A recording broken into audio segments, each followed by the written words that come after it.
Welcome back. My name is Sean, and today we'll be going over Hyperion Book 2. If you haven't read the first book, I highly recommend stopping this video, but not before you hit that like and subscribe, and picking up the first book, because the first book was in my top 5 of all time for sci-fi. It was a really good book, and nothing would make sense in this book if you just skipped the first book, and they kind of kick you into the world as it is without a lot of backstory, so you'd be especially confused with the way Dan Simmons likes to present his world. So stop what you're doing and check it out. But if not, let us get into the review. Let's start out with a general overview of the book.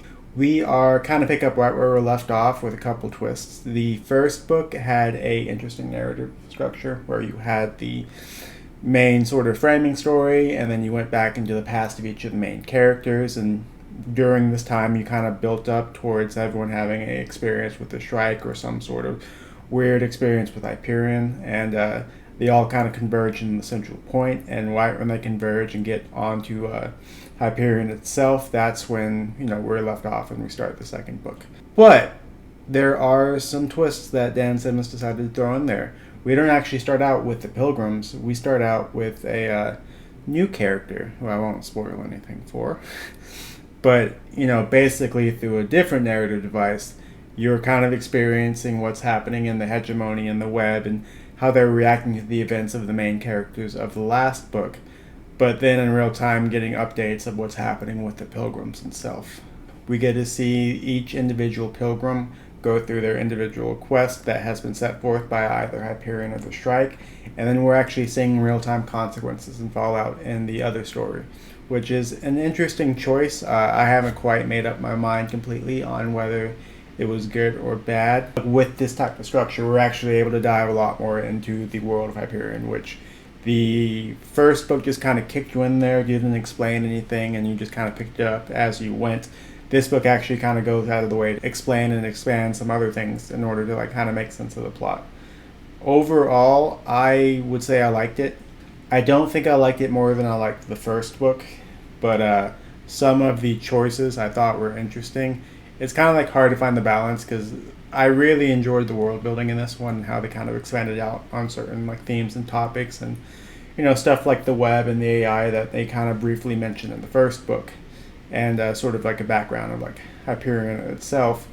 But then also, because of the way they left off the first book with that kind of giant cliffhanger, and you built up the strike, you get into this book just ready to see stuff blow up and ready to see just pure what's going to happen with these Pilgrims. So every time you have to take that detour, while it's enjoyable to actually see oh cool, this is how stuff works, oh neat, so wow, this is really cool built, you're also wanting to come on, just go back, I want to see what happens with these guys, what is happening with these guys. And of course he does the old drop off on the cliffhanger trip just multiple times, so you're constantly kind of put into a position where something really crazy happens in one story and then you immediately shift to the other, so you're constantly kind of going, wow, I guess I'm going to power read through this section to get and find out what happened there. And it was interesting how they kind of handled this. The book itself was very well done, but I do think it sits in the shadow of the book that came before it. And unfortunately, Hyperion #1, or fortunately, was, in my mind, a masterpiece. I had very little criticisms for it. There are a few things that I thought were a preference, but when you're in the shadow of that type of book, unless it's at the same level, or it's hard to be better than something that you would consider a masterpiece. But I still rate the book really well. I would give it, a 9 out of 10. It has a bunch of merits. The prose and everything is great, and I still enjoyed the story quite a bit, and I left the book feeling satisfied. So I think it did its job. So I'm going to get into a little bit of spoilers, but I want to talk about what I didn't like about the book. The book itself, I want to treat this like a compliment sandwich. It is still an excellent book. I would rate it a 9 out of 10. But because Hyperion #1 was such a good book, it set the bar so high that even though I thought this book was excellent, it just doesn't quite meet that same standard. And I don't know how you would surpass that standard, but you basically then have to create an equal work just to kind of stay at that level that you built.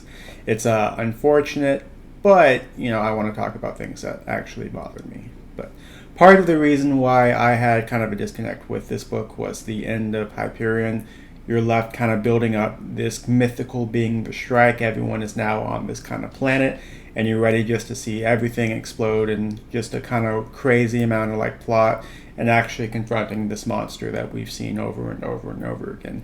And the author instead decides to drop you in a completely different narrative structure with a different story. So while you're able to get a lot of the backdrop of why all this is happening, and you're filling in like the world and understanding like why the actual stakes are there, the main sell of this book for me was sort of the Shrike and the interaction of this mythical monster, hunting down or haunting these pilgrims. Anything that really took away with it, I felt like he kind of split it about 50-50 between the world building and the pilgrims itself. But because I'm so focused on the pilgrims every time we went away, I would eventually get sucked back in, but there was always that sort of momentum of like, hey, I really want to see what happens with these characters. But instead I'm kind of carted off to learn a bit more of the backstory and like things that are actually happening, on the backside, or why everyone even got to this place to begin with. It's not necessarily a bad thing. I still enjoyed the world building, but just due to what I thought was the strongest point of the book one and the thing that really drew me into the story, any kind of taking away from that kind of lessens the story. And I'm not sure how he would go about doing it differently, but just the way that it lied, so much emphasis was put on the Shrike, and I wasn't a huge fan of the actual confrontations. I'm sure they'll explain more in detail like what actually happened in the books 3 and 4 and future into the Hyperion series, but when you actually finally get to the cataclysmic battles against it, you have Kassad actually fighting the Shrike, you have Braun and Lamia confronting it, you have Sol passing off his baby and all that. I kept expecting more of those actual interactions, and they seemed just to be kind of like little passerby scenes where these were sort of what the book one was leading up to as a culmination, and then you actually get to that spot and it's a bit of a letdown. There are some very cool spots with it. I thought it could have been better and it could have been more. One of my favorite stories from book one was Martin Selenius, the poet, and so I was excited to see what is actually going to happen with him and his Cantos and everything. And early on he just gets put on the tree of pain, and then it's basically you get a few scenes of him just suffering and kind of deliriously doing poetry, and they never actually continue it. So that was a bit of a letdown for me. These aren't what I would say technical flaws. It's just more that issue of you build up the monster, you're ready to confront the monster, and I think it's hard to actually deliver on what it's supposed to be. And there is some confusion with the actual purpose of the Shrike. They try to explain it within the backstory and kind of put together all the pieces of why this is actually happening. But I think in explaining it, they kind of remove a lot of the mystery, but not in a satisfactory way. Some of the stories I was left kind of going, I don't think this makes like complete sense. I think it's still well done, but it could have been resolved better.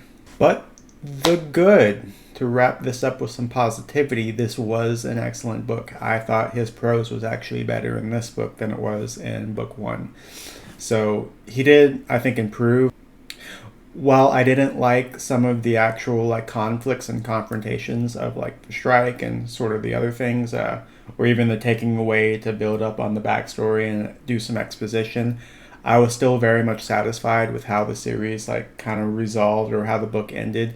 I really enjoyed some of the world building. I thought actually learning the stakes and sort of seeing like who's actually pulling the strings and doing all those type of like cool little world building elements was really well done and excellent. And it's just such a big world that the threads that he was able to tie up and kind of put into place and stuff, like when they actually came like taut, it was just really cool and really well done.